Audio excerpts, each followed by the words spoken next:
So I'm walking down the street, bustling and busying with this minds trying to make ends meet. My palms sweating and freezing at the sight of those I don't want to see.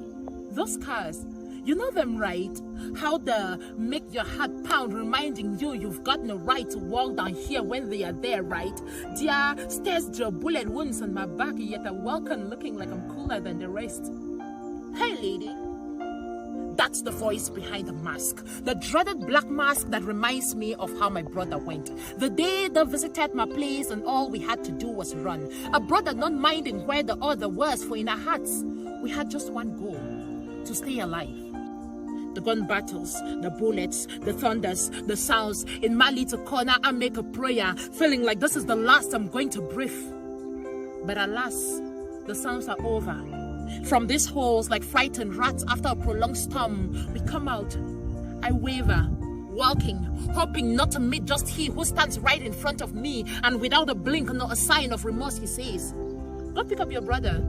Start digging a place to bury him, because I guess he must be dead by now." I can say it felt like a doctor's pat on your shoulder, consoling you for losing that child you prayed 10 years for God to take away the curse of barrenness. I can say it felt like a bouncer smashing life out of your toes and staring into your face, expecting you to say something like, "Yeah, this feels good." I can say my spirit left my body.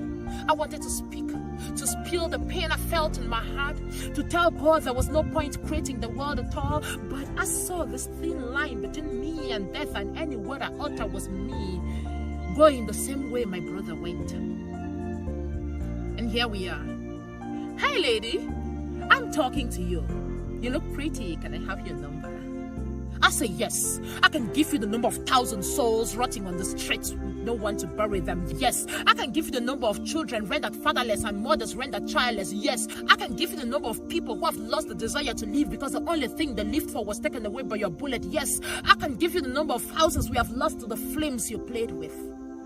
You are not my friend. The other one isn't my friend either. Maybe I tell you about the day that dragged my mother, pulling her like a cow down to slaughter, telling me that putting things in order. For the first time, I saw tears in the eyes of my father. You know how the story goes, right? She wasn't killed, but a ransom had to be paid. Chunks of money I never imagined we could raise. Then I wonder how you say you are fighting for me, yet I am your biggest victim. I wonder how you say you are building a better future, yet our streets are littered with the blood of toddlers, the same people who are supposed to build this future. The fear of being born has become worse than the fear of being black, if you know what racism means. The fear of watching my own children die before my very hands has turned my womb numb. How do I think right to forgiving? I wouldn't tell you about my desires, because I know none of you truly cares about how I feel. So don't call me again. Don't tell me you love me. Don't tell me you care. Don't tell me you fight for me, and never call me again. Unless you want to tell me that the war is over, because it don't do, we don't tire.